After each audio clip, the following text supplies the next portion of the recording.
Bueno, no. Hola, muy buenas noches a todos.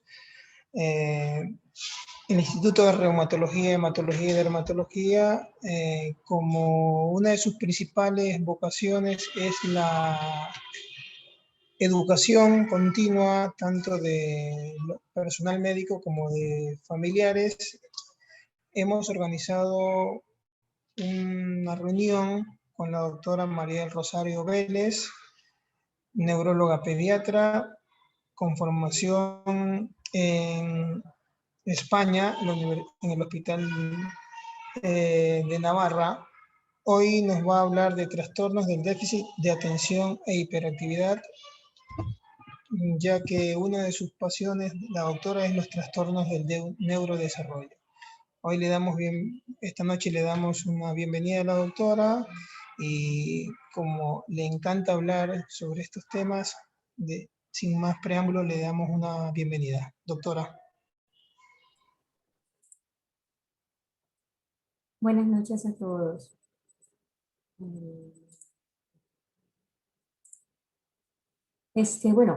Vamos a hablar hoy sobre el trastorno por déficit de atención e hiperactividad. Quiero compartir la pantalla y no sé cómo compartir la pantalla. ¿Me ayuda a compartir la pantalla? Ya te damos. ¿Ya?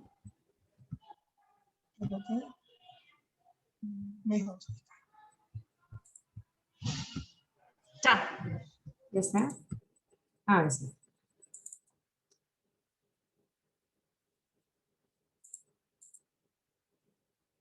Bueno, ahora sí, vamos a comenzar. Como mencionó ya el doctor Sabando, pues el tema de hoy es el trastorno por déficit de atención e hiperactividad. Yo soy la doctora María del Rosario Vélez Galarra, yo soy neuróloga pediatra. Yo me formé en la Clínica Universitaria de Navarra, que es un centro de referencia en los trastornos del neurodesarrollo. Y a eso se refería el doctor Sabando cuando decía que esta es mi pasión.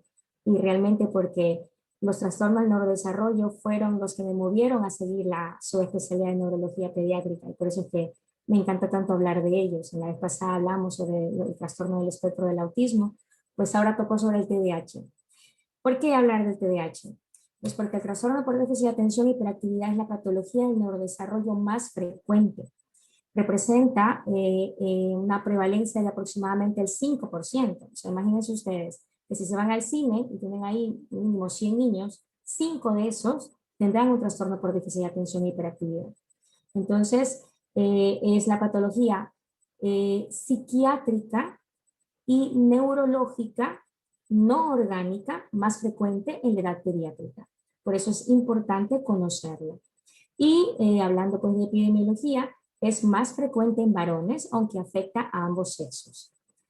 El trastorno por déficit de atención e hiperactividad, como lo dice su nombre, sus síntomas nucleares son el déficit atencional y el control de impulsos, que implican una disfunción del sistema ejecutivo. ¿Pero qué es el sistema ejecutivo? El sistema ejecutivo deriva del término anglosajón executive system, que es el sistema del cerebro que ejerce la función de planificación y de control de otros sistemas. Es decir, es un sistema que tiene una función de dirección y de control. Es el principal sistema que regula los modos de procesamiento de cualquier acción que realicemos. Es decir, cómo como, cómo camino, cómo escribo, cómo hablo. Todas esas acciones que ejercemos, obviamente reguladas por nuestro cerebro, están mediadas y reguladas por el sistema ejecutivo. El TDAH, que es como lo vamos a mencionar ahora porque es más simple mencionarlo, tiene 3 formas de presentación y la prevalencia de este va a variar en los diferentes sexos según el tipo de TDAH. Y así se conocen que hay 3 tipos. El subtipo en el que predominan ambos síntomas nucleares, o sea, la inatención y la hiperactividad e impulsividad, que es el que se lo denomina combinado. El subtipo con predominio de inatención y el subtipo con predominio de hiperactividad e impulsividad. Y como pueden ver aquí, el predominio en un determinado sexo varía según el tipo. Y sobre todo en las niñas es mucho más frecuente el que es de predominio con inatención. Mientras que en los niños predomina mucho más el combinado. Y el hiperactivo impulsivo pues es similar en ambos sexos, pero es el menos frecuente de los 3 subtipos. El diagnóstico. Para hacer el diagnóstico del TDAH existen 2 sistemas de diagnóstico y de clasificación. El uno, que es el del DSM, el Sistema de Clasificación de las Enfermedades Mentales de la Academia Americana de Psiquiatría, que es la APA, que la última actualización salió en el 2013, que se lo conoce como el DSM-5. Pero también está la clasificación del CIE, que es la Clasificación Internacional de Enfermedades, de la Organización Mundial de la Salud, pero que esa es más antigua, el CIE-10 de 1992, que es el último que ha salido. Si bien ambos sistemas de diagnóstico y clasificación recogen los mismos síntomas, difieren en algunos aspectos, pero realmente la diferencia va más en cómo clasificas qué subtipo de TDAH es. Y así es combinado, si es inatento o hiperactivo, es como varía. Pero los síntomas son exactamente los mismos. Y estos son los síntomas nucleares. En la primera tabla vamos a ver los síntomas de la inatención y en la de la derecha de hiperactividad e impulsividad. ¿Cuáles son los criterios de diagnósticos de inatención? Son: no presta atención suficiente a los detalles o tiene errores por descuido en tareas escolares u otras actividades. Tiene dificultad para mantener la atención en tareas o juegos. No parece escuchar cuando se le habla. No sigue instrucciones, no finaliza tareas escolares o encargos u obligaciones. Tiene dificultad para organizarse en tareas u otras actividades. Evita o es reticente a tareas que exigen un esfuerzo mental sostenido. Extravía objetos necesarios para hacer las tareas u otras actividades. Se distrae fácilmente por estímulos irrelevantes o es descuidado en las actividades diarias. Se debe tener al menos 6 de estos síntomas y que estos síntomas sean desde siempre para que se establezca el diagnóstico de inatención. Y los síntomas de hiperactividad e impulsividad: mueve excesivamente las manos o los pies o se remueve en el asiento. Abandona su asiento en clase o cuando debe estar sentado, como por ejemplo cuando tiene que estar comiendo. Corre o salta excesivamente cuando es inapropiado hacerlo. Tiene dificultad para jugar o dedicarse a actividades de ocio tranquilo. Está siempre en marcha, como si tuviera un motor, o sea, no puede quedarse quieto. Habla en exceso, hay que mandarle callar. Precipita respuestas sin que se haya completado la pregunta. Tiene dificultades para guardar su turno, se cuela en la fila. Interrumpe o se inmiscuye en las actividades de otros. Igual que en los criterios de inatención, en los de hiperactividad, deben cumplirse al menos 6 criterios, que estos síntomas hayan estado desde siempre y que afecten de forma significativa en al menos 2 ambientes de vida del niño, que los ambientes principales del niño son su escuela y su hogar. Entonces, con que estos síntomas interfieran en que él tenga una relación con su familia o con sus amigos y que aprenda normalmente en su escuela, si es que estos síntomas interfieren en ello, entonces se puede considerar que tiene un TDAH. Y el diagnóstico. El diagnóstico es clínico. Para diagnosticar TDAH no se necesita hacer una resonancia, no se necesita hacer un electroencefalograma, no se necesita hacer un examen de sangre, no se necesita hacer un examen del pelo, ni ninguna cosa rara. El diagnóstico es clínico, porque el TDAH, como los trastornos del neurodesarrollo, son fenotipos conductuales. ¿Qué quiere decir eso? Son nuestra forma de ser. Y nuestra forma de ser no nos la ven en una resonancia. Nuestra forma de ser nos la ven por cómo nos comportamos en el día a día. Con nuestra familia, con nuestros amigos, en nuestra escuela. Por eso es que se requiere una historia clínica detallada en la cual se indaga desde que el bebé estaba dentro de la barriga y se investiga toda la historia de su desarrollo.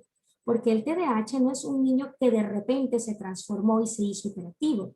Es un niño que siempre fue así, pero conforme va creciendo y uno espera pues que los síntomas se vayan modulando, pues no ocurre eso, sino que persisten y ya se nota la diferencia respecto a los otros niños de su edad. Entonces, por eso no es necesario hacer ninguna prueba complementaria compleja como una resonancia o un electro, sino que se necesita una entrevista con una historia clínica detallada y una exploración detallada para poder llegar al diagnóstico. Y esos diagnósticos para poder hacerlos objetivos, porque claro, indagar sobre nuestra forma de ser es algo muy subjetivo. Entonces, para poder esa subjetividad hacerla objetiva y cuantificarla y medirla, es que existen las escalas y cuestionarios que se emplean en todo el mundo. Esos cuestionarios que se emplean aquí, se emplean en Estados Unidos, se emplean en Europa, se emplean en China, en Rusia, en todos los países y en todos los idiomas, porque son los mismos síntomas. El DSM y el DCM de la APA y el CIE de la OMS se emplean en todo el mundo. Son los mismos síntomas, sino que cambiados al idioma y quizás adaptados un poco al contexto social del país donde se le evalúa. Pero se mide lo mismo y puntúa lo mismo. Y es eso lo que se emplea para poder diagnosticar el trastorno por déficit de atención y hiperactividad y medir los síntomas, porque nos sirve también como una medida de la evolución. A ver si la intervención que yo hago tras el diagnóstico tiene un efecto positivo o no. Y por eso es que estos cuestionarios cada cierto tiempo se repiten para ver si esos síntomas han disminuido en su intensidad o no.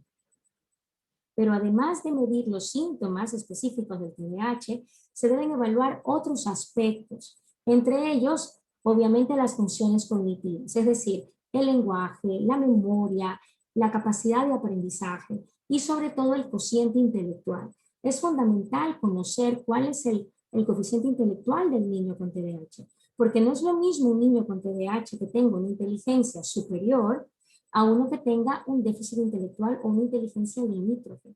Eso a veces es muy determinante en el pronóstico y en la intervención que se hace, porque puede ser que un niño con un TDAH con muchos síntomas, si tiene una inteligencia muy buena o incluso alta, eso no le repercute en su aprendizaje, porque están pilas que con lo poco que logra atender o escuchar ya se le graba y no necesita más. Pero un niño que tiene una inteligencia limítrofe o justa, pues él, si no se entera de todo o se distrae, no va a lograr comprender y entonces el fracaso escolar va a ser mucho mayor. Por eso es importante poder evaluar, además de los síntomas del TDAH, se requiere hacer una evaluación neuropsicológica, porque tenemos que conocer todo el perfil cognitivo del niño para poder establecer un tratamiento más eficaz. Además, porque no es raro que los trastornos de neurodesarrollo sean comórbidos. Como los trastornos de neurodesarrollo todos son de una base genética, es muy frecuente que coexistan. Entonces no es raro que un niño con TDAH además tenga una dislexia o además tenga tics o para rematar tenga epilepsia. No es raro que los trastornos de neurodesarrollo y patologías neurológicas puedan coexistir. Por eso es importante evaluarlo a fondo. Y la evaluación que hace el neurólogo, además de investigar una comorbilidad conductual, también va a buscar alguna comorbilidad neurológica, como lo mencionaba, pues a ver si hay una epilepsia que pueda estar influyendo en el fracaso escolar del niño. Pero no es para diagnosticar, pero como indico, el diagnóstico es clínico. Las pruebas se hacen si es que hay una sospecha de una patología asociada, pero no se la hace para diagnosticar TDAH. Algo bueno que ha traído la ciencia y la tecnología es que ha permitido, como mencionaba hace un momento, hacer objetivo aquello que es subjetivo. Y en esto la tecnología informática ha ayudado, porque permite, ha dado herramientas novedosas que permiten evaluar procesos cognitivos como la atención. Y así existe un test que es el CPT, Continuous Performance Test, porque se llama test de ejecución continua, que es muy antiguo, fue desarrollado en 1956, que se lo elaboró realmente para adultos para evaluar el daño cerebral. Pero ese es un test, como les decía, muy antiguo y muy utilizado para evaluar la función cognitiva y que, como lleva ya tanto tiempo y está tan utilizado, si ustedes buscan revisiones bibliográficas van a ver que el CPT es uno de los que más se emplean para hacer investigación en trastornos de neurodesarrollo. Y es un test muy utilizado para evaluar la atención y la velocidad de procesamiento. Pero en el 2008 en España se hizo un test de realidad virtual que se lo hizo un poco siguiendo el modelo del CPT, pero empleando la realidad virtual, porque el CPT no emplea la realidad virtual, solo emplea la informática. Y este test que se hizo en España se llama Aula Explora, que es un test bastante interesante, sobre todo para los chicos. Por un lado, porque fue un test específico para evaluar la atención y sobre todo en niños con TDAH, y fue elaborado para niños. Y es novedoso porque emplea la realidad virtual, entonces el niño es como que se mete en un aula, por eso se llama aula, se mete en su clase y con unas gafas de realidad virtual, y él está ahí metido en el aula donde va a recibir todos los estímulos y se van a poder ir midiendo los factores que pueden interferir en su atención. Aquí les puse unos ejemplos de lo que es este test. Así está el niño, él se pone sus gafas de realidad virtual y él está viendo esto, lo que vemos aquí. Él ve ahí al profesor y sus compañeros y él está sentado ahí en su escritorio. Y ahí va recibiendo las consignas que tiene que ir haciendo. El evaluador pues ve en la computadora lo que está haciendo el niño y lo que ve el niño.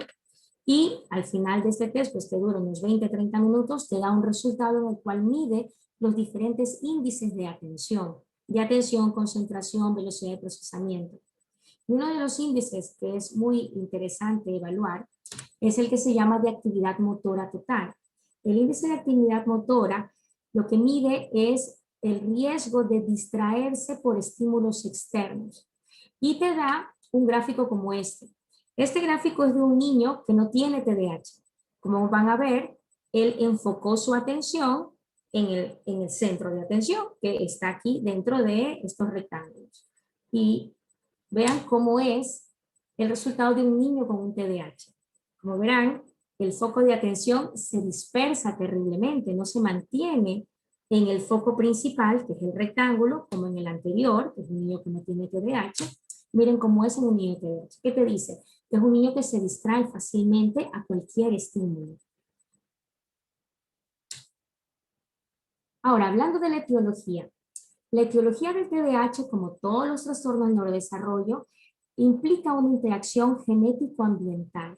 Es decir, que viene determinado por los genes con los que nazco, pero que el ambiente, es decir, el estímulo que yo recibo durante mi crianza, influye.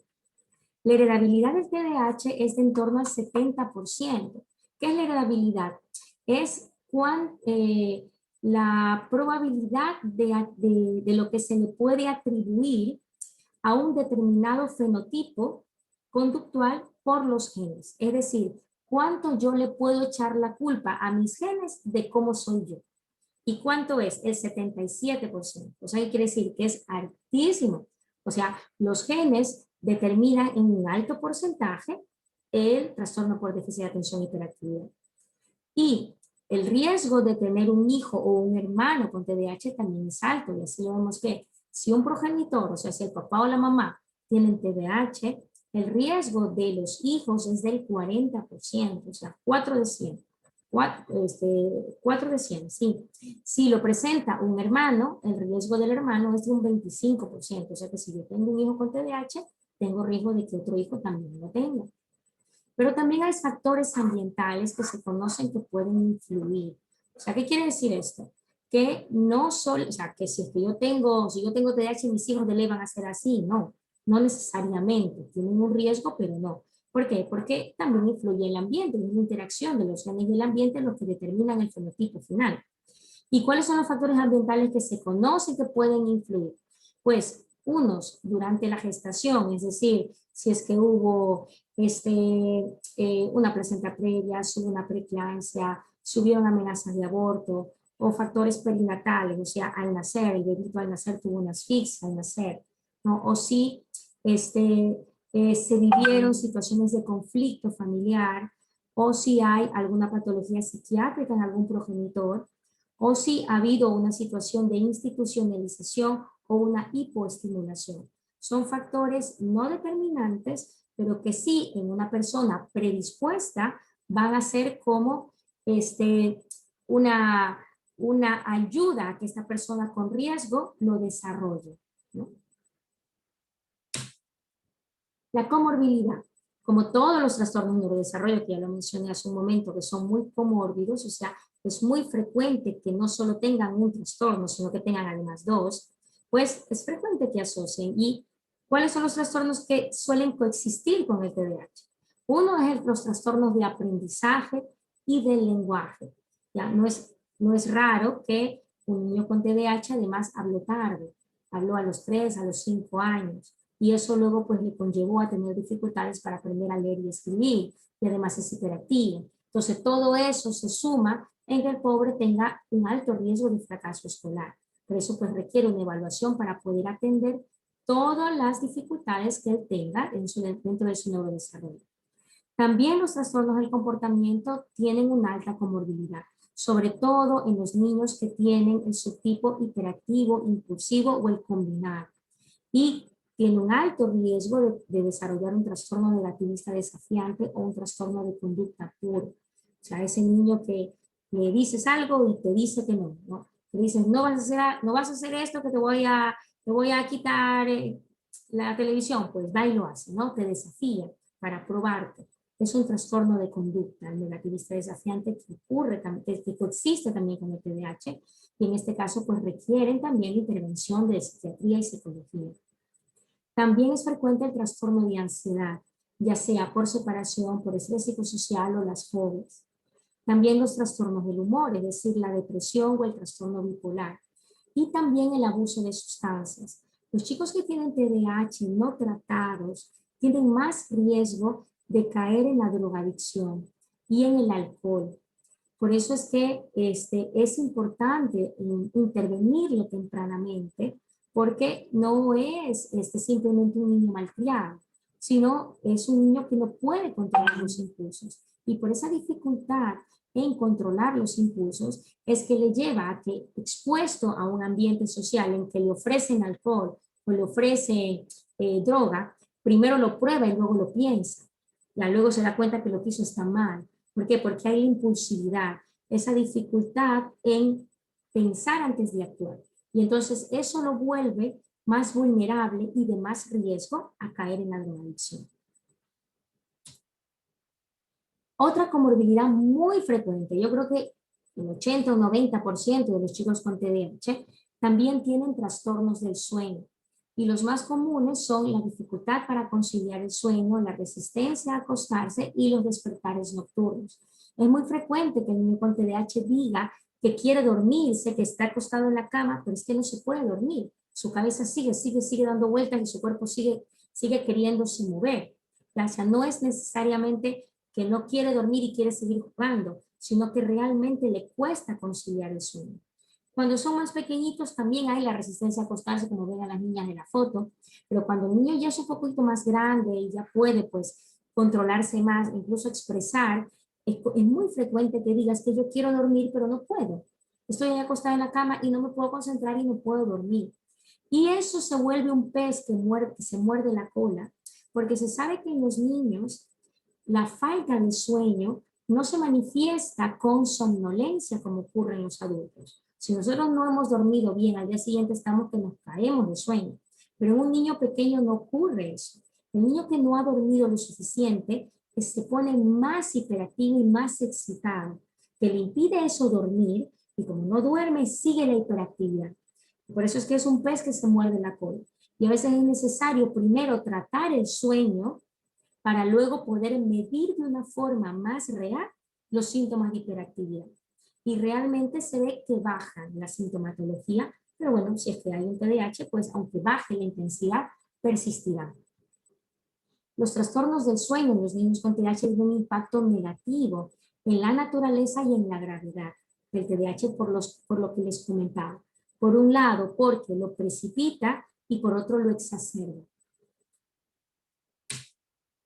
El tratamiento del TDAH es multidisciplinar, requiere la intervención de un conjunto de profesionales en las cuales intervienen los médicos, no solamente el neurólogo, sino el pediatra, también los terapeutas, los profesores y los padres. ¿Por qué? Porque es un trastorno que involucra varios aspectos de la vida del niño, no solo el académico, sino también el social y el familiar. Y el tratamiento consta de 3 partes: el farmacológico, el psicológico y el psicopedagógico. El farmacológico es el que incide directamente en los síntomas nucleares del TDAH, es decir, en la inatención, la hiperactividad y la impulsividad. El tratamiento farmacológico sirve para controlar esos síntomas y minimizarlos, mientras que el tratamiento psicológico y psicopedagógico están orientados a poder intervenir en las consecuencias de estos síntomas nucleares. O sea, psicopedagógico, que va a darle pues unas herramientas para que pueda aprender de una forma más eficaz. El psicológico, para ayudar a regular el ánimo en este niño, porque con tanta hiperactividad y tanta resistencia a seguir pautas, ha terminado teniendo conflictos con sus amigos, con sus profesores o con sus padres. Y eso le lleva a depresión o ansiedad. Y este esquema multidisciplinario que sigue estos 3 pilares es lo que se llama el tratamiento multimodal, Multimodal Treatment of Attention Deficit Hyperactivity Disorder. Este tratamiento multimodal tiene muchos ensayos clínicos en el cual se ha visto su eficacia, y por eso es que es el esquema con el cual de forma global se maneja el déficit de atención y hiperactividad. El tratamiento psicológico, el único que ha mostrado de las terapias psicológicas que tienen una eficacia en mejorar la sintomatología, es el cognitivo-conductual, pero en niños grandecitos. O sea, en un niño muy pequeño no es tan eficaz, ¿no? Se necesita que el niño tenga un poco conciencia de su conducta y de las consecuencias de lo que hace para que se pueda ver un resultado, ¿no? Y obviamente la intervención familiar. El psicoanálisis no ha demostrado ser eficaz en el TDAH. Habrán escuelas que lo sigan, habrán especialistas que lo lleven, pero si vamos a la evidencia científica, a las publicaciones que hay, el psicoanálisis no ha demostrado eficacia en disminuir los síntomas del déficit de atención y hiperactividad.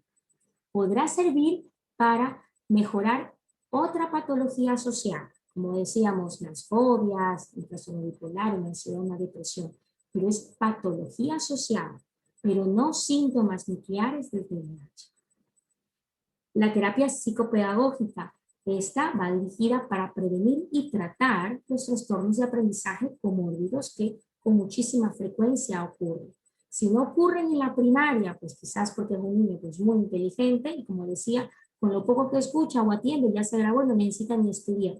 Pero muchos de estos que son así súper pilas, pero cuando ya llegan a la secundaria, ahí comienzan a bajar las notas. Y la historia era súper inteligente, era un buen alumno, él sabía todo, ni estudiaba y ahora no puede. ¿Qué le pasa? Que no tiene memoria. No, sino es que era un niño con TDAH, pero que tiene súper pilas, y con lo que te enseñan en primaria, pues era suficiente lo poco que dedicaba. Pero en la secundaria, que ya es más denso lo que te enseñan, pues si no atiendes, no vas a rendir igual que como antes, con un nivel de exigencia menor. Y el tratamiento farmacológico. Existen 2 tipos, dos líneas de fármacos que se emplean para el tratamiento del TDAH. Y están los que se denominan estimulantes y los no estimulantes. Dentro de los estimulantes está el metilfenidato, que tiene varias formas de presentación. Tiene el que es de duración rápida, que solo dura 4 horas, y el que es de duración prolongada. Bueno, los que son de duración prolongada, porque hay de varios tipos, hay el que dura 6 horas, el que dura 8 horas, el que dura 12 horas, sino que aquí en Ecuador solo llega o el Ritalin, que dura 4 horas, o el Concerta, que dura 12 horas. Las otras formulaciones aquí en Ecuador no llegan. Pero el Concerta, que es el metilfenidato oros de larga duración, es el tratamiento gold standard, porque es el que ha demostrado un 80% de eficacia en disminuir la intensidad de los síntomas nucleares. Hay otros fármacos también dentro de la línea de los estimulantes, como es la glidisdesafetamina, que se lo comercializa como Elvans, pero eso aquí en Ecuador no hay. Y es un fármaco que tendrá unos 6 años, o sea, no tiene tantos años de experiencia como el Concerta. Y los no estimulantes están la atomoxetina y la guanfacina. La atomoxetina es un fármaco que ya no se emplea tanto porque no demostró ser tan eficaz en la hiperactividad, sino solo en la inatención. La atomoxetina es realmente un fármaco antidepresivo, pero que se vio que tenía un efecto positivo en controlar la atención. Y este salió como una alternativa para aquellos chicos que no podían emplear el metilfenidato por efectos secundarios, sino que no es tan potente y por eso cada vez se lo usa menos. Y entonces lo que se emplea es guanfacina, pero la guanfacina aquí en Ecuador no llega. El metilfenidato, como ya lo mencioné, es un fármaco que inhibe la recaptación de dopamina en la neurona presináptica, aumentando la concentración de dopamina y noradrenalina en la sinapsis neuronal. ¿Qué es esto? El metilfenidato no es un verdadero estimulante. Los fármacos estimulantes como las anfetaminas, que a veces usan personas para bajar de peso, para estar más hiperactivos y rendir más en el trabajo, las anfetaminas son fármacos dopaminérgicos. ¿Qué quiere decir eso? Que aumentan la producción de dopamina y por eso te dan el subidón y te pueden dar la dependencia. Pero el metilfenidato no es un verdadero estimulante porque no aumenta la producción de dopamina, sino que inhibe su recaptación. Es decir, que cuando la dopamina se libera de una neurona a otra, en ese lecho neuronal existen unos receptores que cogen esa dopamina y la vuelven a guardar para que el efecto no siga.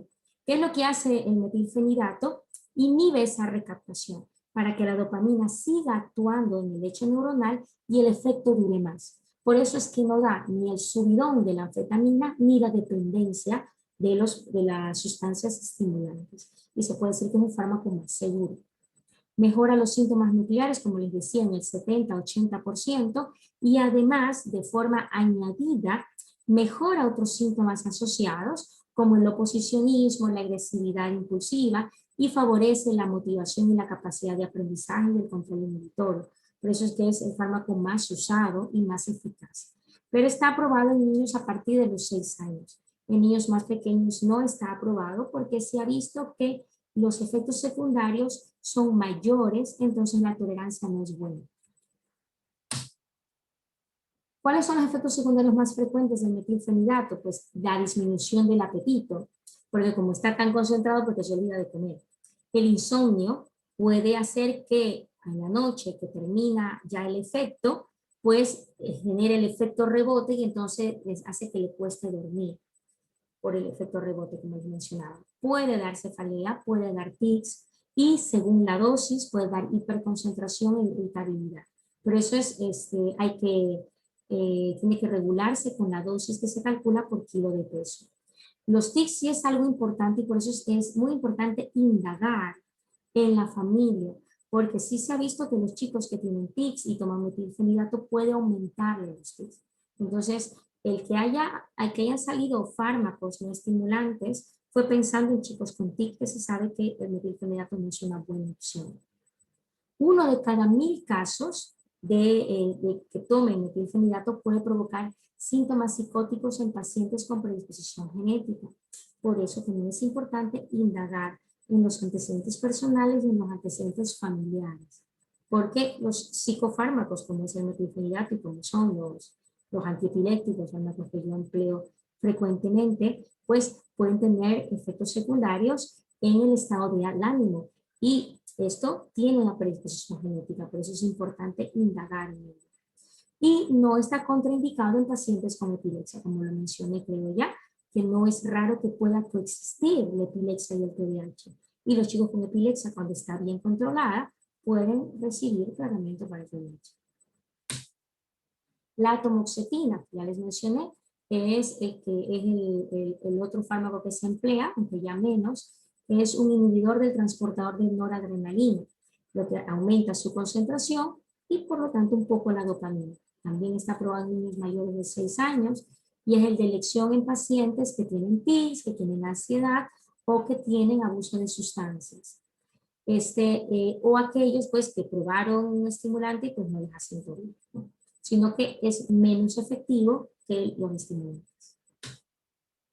La elección del tratamiento. La elección del tratamiento va a depender de las comorbilidades del paciente, como mencionaba, si tiene tics, si tiene epilepsia, si ha tenido efectos adversos ya algún fármaco anterior que haya tomado, la adherencia terapéutica, o sea, si yo sé que el paciente va a ser difícil que se tome la pastillita 2 o 3 veces al día, pues mejor le doy una pastillita que se tome una vez en la mañana y ya se olvida hasta el día siguiente. El riesgo potencial de abuso de sustancias y también eso se tiene que hacer en acuerdo de los padres y el niño. Las conclusiones del multimodal treatment, o sea, de este tratamiento multimodal que implica los tres pilares que comentábamos. Pues que el tratamiento farmacológico fue el más eficaz en la reducción de los síntomas nucleares que la intervención conductual. ¿Qué quiere decir eso? No es que no sirve la intervención conductual. Sí sirve, pero en términos de eficacia, el tratamiento farmacológico es superior. La intervención conductual junto con la terapia farmacológica mejoró de forma significativa las consecuencias funcionales, pero fue menos eficaz para disminuir los síntomas nucleares. Y el tratamiento con psicoestimulantes requerirá menos dosis si el niño cuenta con un apoyo comunitario. ¿Qué quiere decir eso? Que si todos se implican en el tratamiento del niño y recibe el apoyo social, es decir, social me refiero a familiar y escolar, a veces con poquita dosis es más que suficiente. Gracias. ¿Alguna pregunta?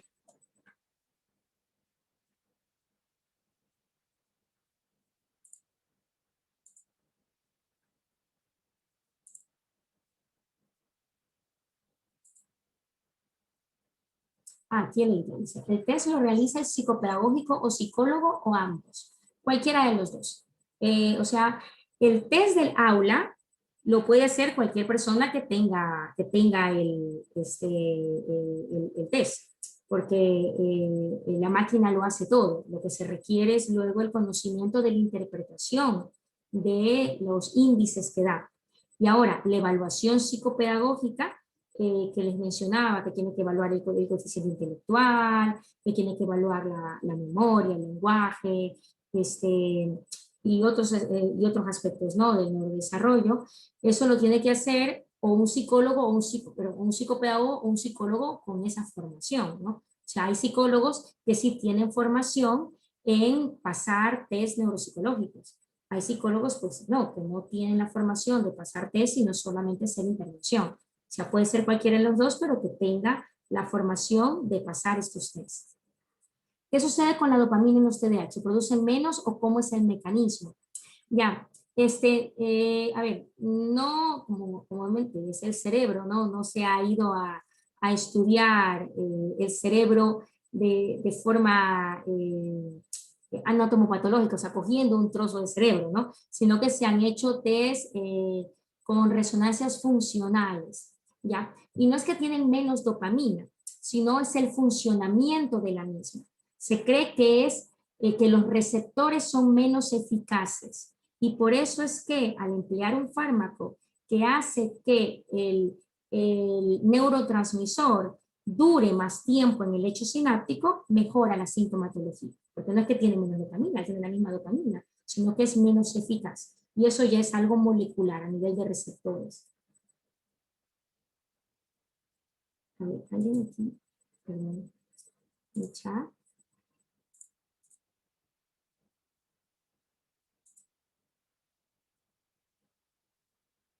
Las vitaminas ayudan al cerebro. A ver, ayudan al cerebro como ayudan al hígado, al riñón, o sea,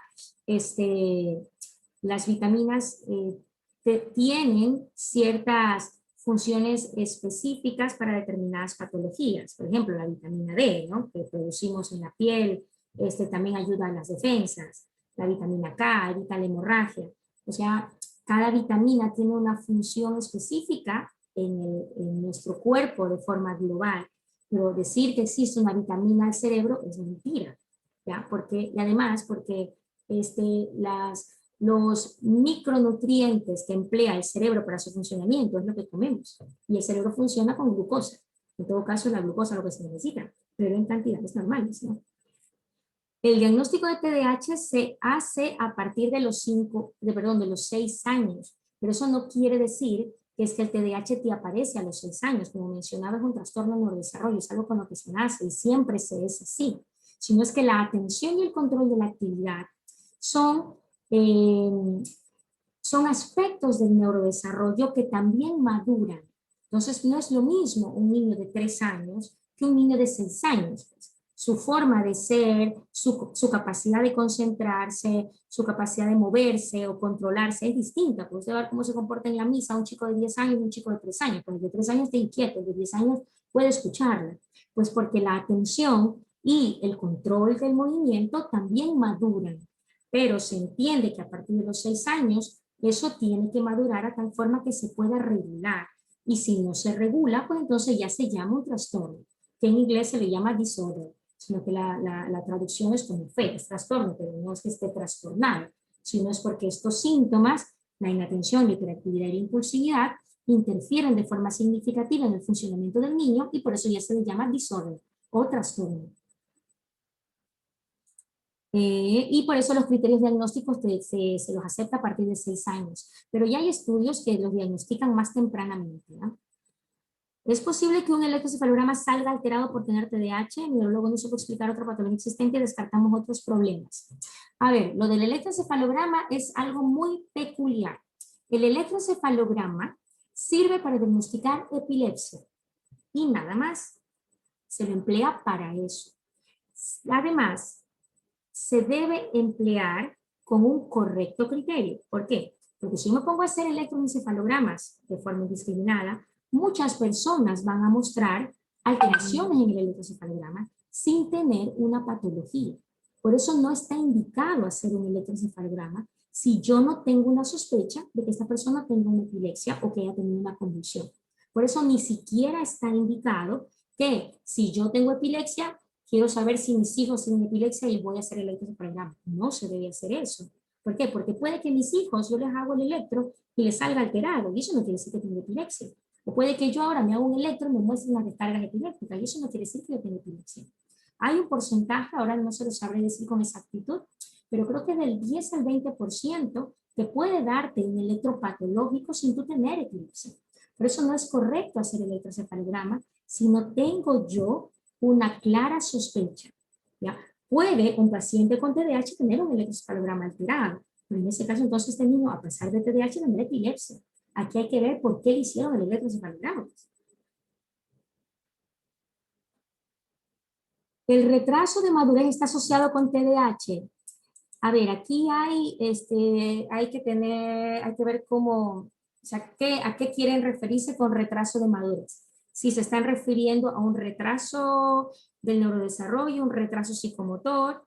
Si es que se trata así, el retraso psicomotor o retraso del neurodesarrollo es el diagnóstico que se hace a un niño menor de 5 años que no ha tenido un patrón de neurodesarrollo acorde a su edad. Por ejemplo, al año y medio, pues como mucho, ya debería haber caminado, y sin embargo tiene 2 años y todavía no camina, pues tiene un retraso, ¿no? O tiene 3 años y todavía no habla, ya tiene un retraso, ¿no? Entonces, eso es lo que se denomina un retraso en neurodesarrollo. Un niño que tiene una X edad y que no ha adquirido un determinado hito que ya debería haber adquirido para esa edad que tiene.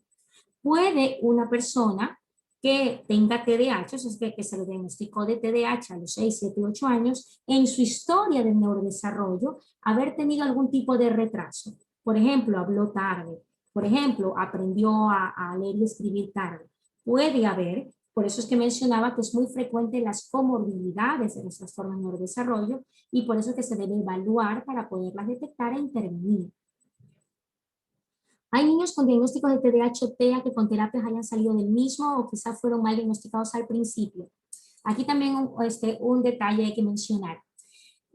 Antes del 2013, por eso es que se hizo esa nueva clasificación del DSM-5, el DSM-4, que era la clasificación antigua, no permitía diagnosticar TDAH y TEA. Es más, los excluía. Decía que si tú decías que tiene TEA, no puede tener TDAH. Y decía que si tiene TDAH, no puede tener TEA. Pero en la práctica clínica veíamos que sí coexisten y cumplía criterios de TEA y cumplía criterios de TDAH. Y eso pues no lo vimos solo lo que estábamos en esa época yo me estaba en formación. Pues en mi hospital pues no fuimos los únicos, a tal punto que el DSM-5 cambió la clasificación y permite la coexistencia. El TDAH como el TEA son trastornos de neurodesarrollo. Nuevamente, los trastornos del neurodesarrollo son genéticos, se diagnostican con la clínica, es un perfil conductual y no se cura, sino que los síntomas disminuyen a tal punto que ya pierde criterios. Los trastornos de neurodesarrollo se diagnostican con la suma de síntomas. Ya, yo veo si cumple estos criterios y si me cumple estos criterios según cómo está la clasificación, pues tiene el diagnóstico. Y si no, pues no tiene el diagnóstico. Por eso se llama trastorno, porque yo puedo ser hiperactiva y distraída, pero eso no me repercute en mi vida social. Yo puedo trabajar, puedo estudiar, puedo aprender, todo normal, y soy hiperactiva y distraída. Entonces eso no es un disorder, eso no es un trastorno, ¿ya? Sino que es mi forma de ser. Y es lo que se espera de los chicos con TDAH, que cuando lleguen a la vida adulta, si bien van a seguir siendo medio distraídos y medio hiperactivos, pero que sean completamente funcionales, entonces ahí ya no tienen trastorno, porque ya no está afectando su vida, sino que su forma de ser. Pero no es que se cure, sino que esos síntomas disminuyen y lo vuelve completamente funcional. Y lo mismo ocurre en el 10 a 20% de los niños con TEA, sobre todo los de leve y de alto funcionamiento, que cuando se hace una intervención muy temprana, los síntomas disminuyen tanto a tal punto que es completamente funcional y que si le vuelves a pasar la escala, ves que ya no cumple criterios. Entonces se dice pierde el diagnóstico. Sí, pierde el diagnóstico porque el diagnóstico es la suma de criterios. Y si ya no los cumple, pues ya no tiene ese diagnóstico. Y no es que fueron mal diagnosticados al principio, sino que como son trastornos del neurodesarrollo, son dependientes del desarrollo y la madurez cerebral. Entonces, conforme va creciendo, va cambiando y por eso el diagnóstico puede ir cambiando. Y es muy frecuente que un chico de por ejemplo, 2 años, dice, tiene un perfil de TDAH, perdón, de TEA, pero le hacen la intervención y cuando llega a los 5 o 6 años, pues dice, ya no cumple el criterio de TEA. ¿Se curó? ¿Lo diagnosticaron mal? No, sino que la intervención funcionó. Y es eso lo que se quiere hacer con las terapias. Dice, a ver, perdón que en el chat he visto, ¿dónde se puede hacer el test de Explora Aula? Ese test yo lo traje, como se lo hizo, o sea, fue validado en el hospital donde yo me formé, en la Clínica Universitaria de Navarra, lo he traído en mi red y ahí lo tenemos. La exposición a videojuegos a los niños con TDAH debe ser mucho más controlada en niños que no lo tienen, claro que sí, porque el TDAH, como hablamos, la hiperactividad y el control de impulsos. Entonces ellos tienen dificultad de decir ya no puedo más. Que si bien un niño, pues es así, pero si es un niño con una dificultad propia para el control de impulsos, pues sí, no va a poder decir solo ya me aburrí, sino que te engancha. Además que los videojuegos tienen esa función, engancharte, dejarte ahí, que no puedes dejarlo de jugar porque quieres seguir y seguir y seguir hasta cumplir el reto o ganarlo. No, eso es lo que tienen los videojuegos. Por eso tienen que ser restringidos y muy controlados. Además de que pueden ser adictivos. Y en los niños mucho más. Para ayudar con el sueño, ¿se puede dar melatonina? Claro que sí. La melatonina es el fármaco que se emplea sobre todo para mejorar el sueño de niños con trastornos de neurodesarrollo, tanto a los que tienen TDAH como a los que tienen trastornos del espectro del autismo.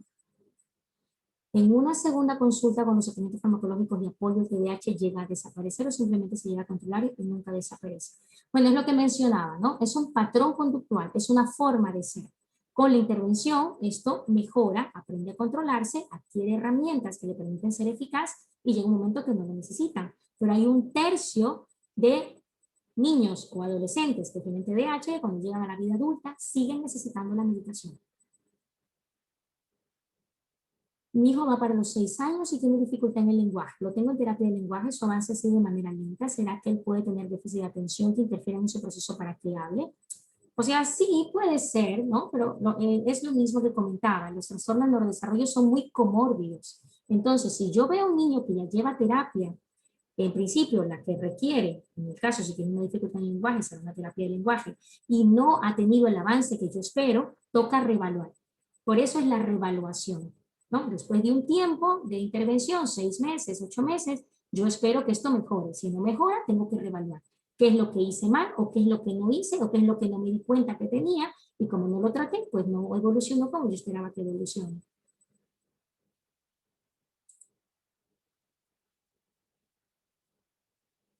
¿Hacer ejercicios ayuda a los niños con TDAH? Sí, definitivamente sí. Y hay ejercicios sobre todo que les ayuda, como la natación, las artes marciales. Michael Phelps, este nadador famoso que ganó muchas medallas de oro, me acuerdo en unas olimpiadas, él tiene TDAH. Él contó su historia, que era un chico terrible, creo que le habían botado de no sé cuántas escuelas y su mamá pues ya no sabía qué hacer con él y lo puso en natación y lo obligó que o hacía la natación o no jugaban, algo así. Y miren a dónde llegó. O sea, el ser hiperactivo no es malo. Eso te puede hacer incluso hasta más eficiente que los demás, porque eres capaz de hacer tres cosas a la vez. ¿Ya? El hecho es saber encauzar eso. Si uno, las herramientas que tenemos, las empleamos bien, en vez de ser un defecto, resultan siendo un don. Y el ejercicio definitivamente ayuda.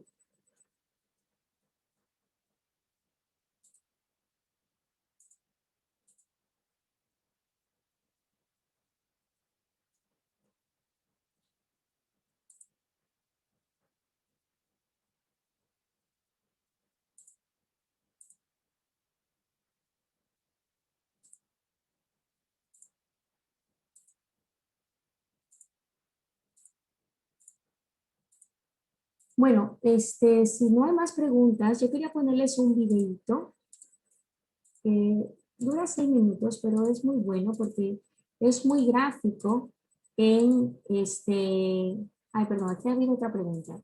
Dice, el trastorno por el TEA, que es el trastorno del espectro del autismo, el TDAH y el Asperger están bastante correlacionados. ¿Las actitudes son iguales en los tres o cómo saber para cuál se va direccionando?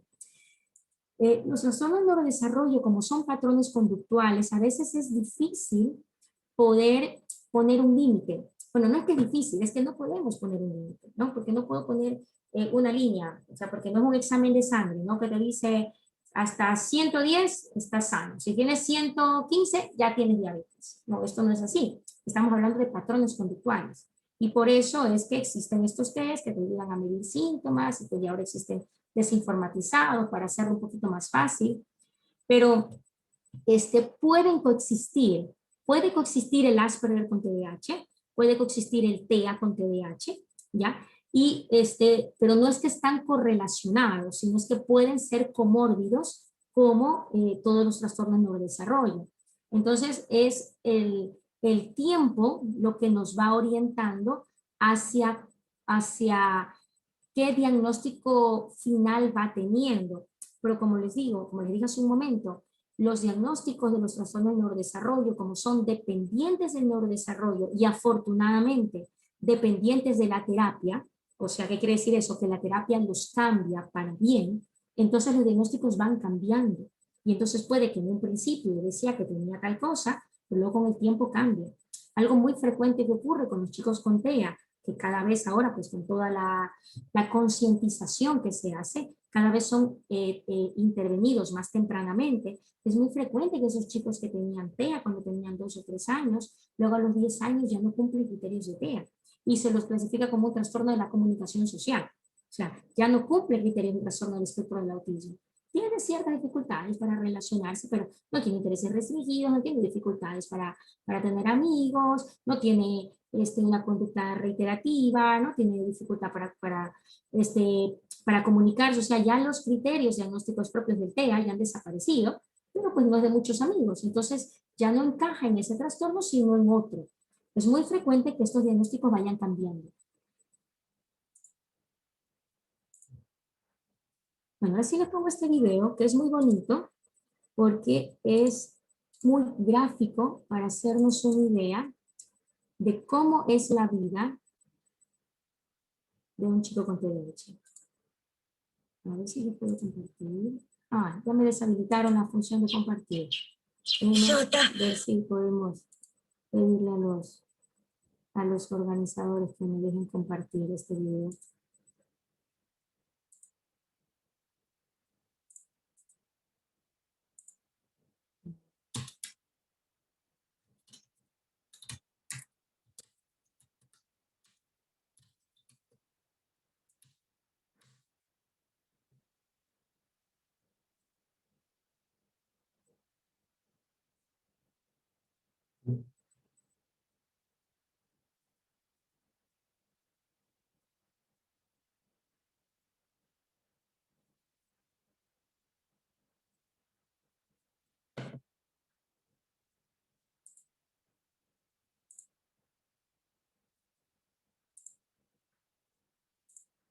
Les voy a pasar el...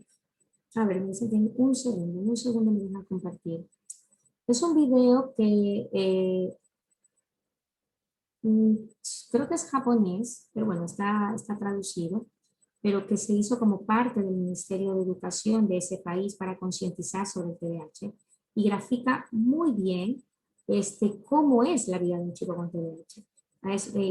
Si ustedes tienen la duda de algún familiar o algún conocido, van a poderlo reconocer muy fácilmente viendo el video que les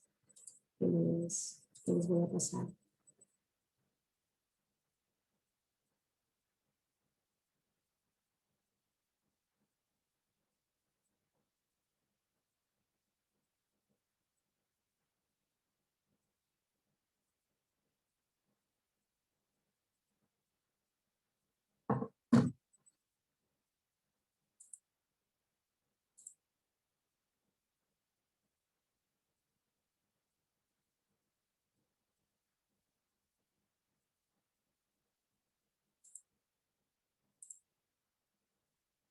¿Me dejas compartir?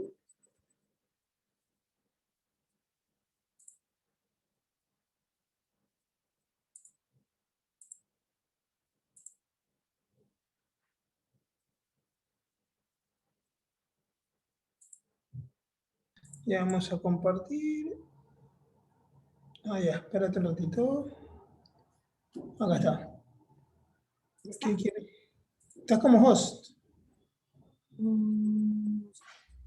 Quiero compartir un video, pero no me deja compartir. Estás como host. Pero sí estás. Estás como host. Ah, ya, espérate un ratito. Déjame ver.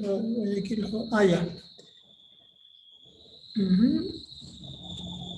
Espérate.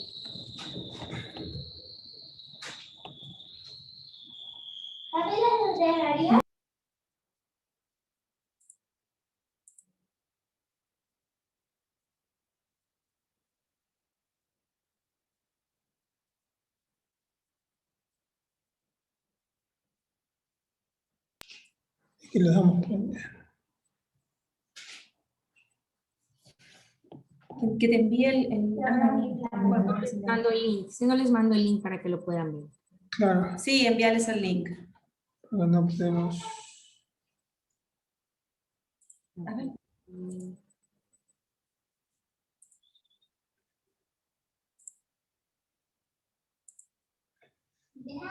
Ya te hice host. Ya está, ya está.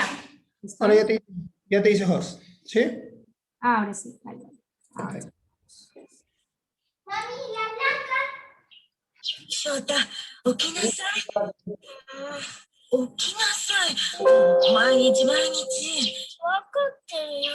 もう、起きなさい。翔太、もう早くしなさい。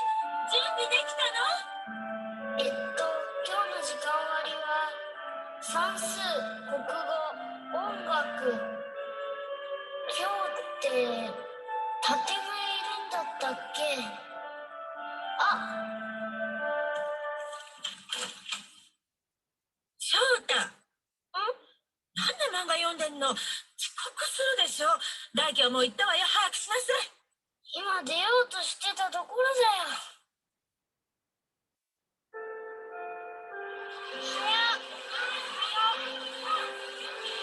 翔太、今日忘れ物ない？あ、忘れ物？漫画持ってきちゃダメなんだよ。母さんが入れたんだよ。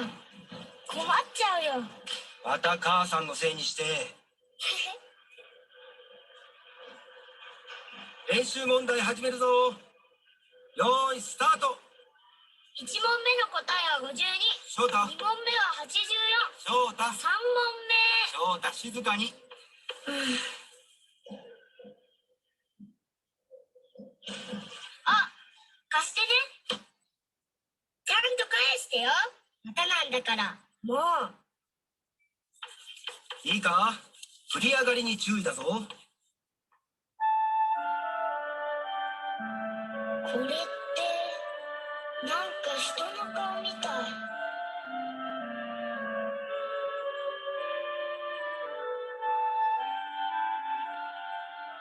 何書いてんの、翔太。ほら、今算数の時間だぞ。あ、なんでいつもこうなっちゃうのかな。どうして他の子とこんなに違うんだろう。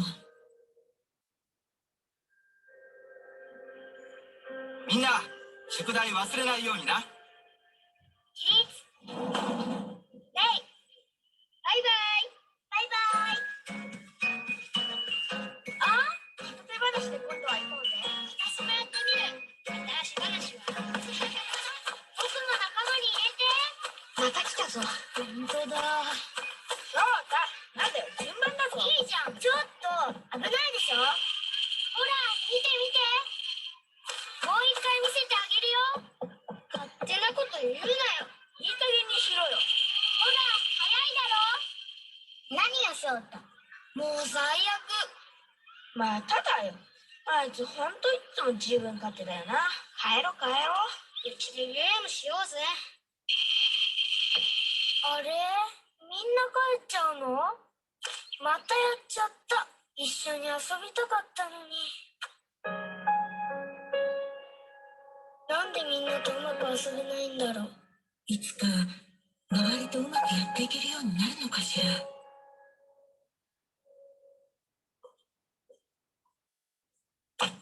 ただいま。翔太、宿題は連絡帳出しなさい。いいよ。あれ？マイヤ。また忘れたの。算数のドリルは？ち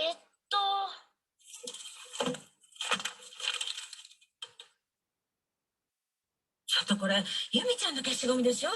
どうして翔太が持ってるの？あれ？どうしてこんなところにあるんだろう。あ、返すの忘れたんだ。また誤解されるでしょう。ちゃんと明日返しなさいよ。お母さん、僕宿題終わったよ。ご飯まだ？お腹空いちゃった。ごめんね。すぐ準備するから。はあ、翔太、先に食べるわよ。早くしなさい。もう毎回、いつまでテレビ見てるの？なんで先に食べてるの？翔太がずっとテレビ見てるからだろう。おい、翔太。お前のしつけどうなってるんだ。兄ちゃん、ハンバーグ食べちゃうよ。なんでテレビ見るの？早くご飯食べなさい。なんでテレビ消すんだよ。なんでいつもこうなんだ。なんで僕ばっかり、いつも叱られてばかりなんだろう。二人とも同じように育ててきたのに、どうしてこんなに違うの？どうしたらいいの？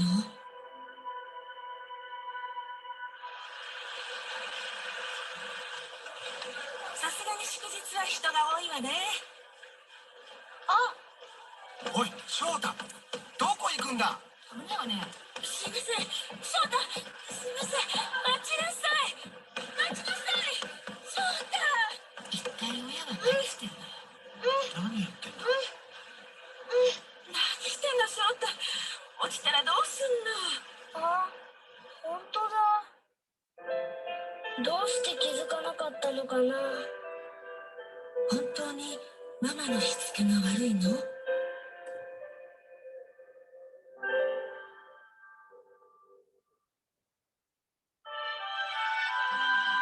いつも乱暴で自分勝手というわけではないんです。明るくて元気ですごく集中して頑張る時や優しいところがあるのに、この子のいいところを生かしてあげたい。誰もが生まれてきてよかったと思えるように。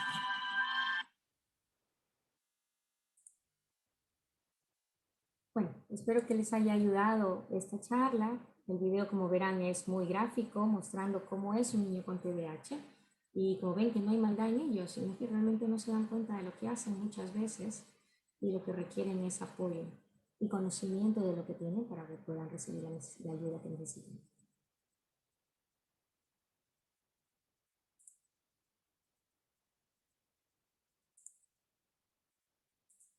Así que por mi parte, si no hay más preguntas, me despido.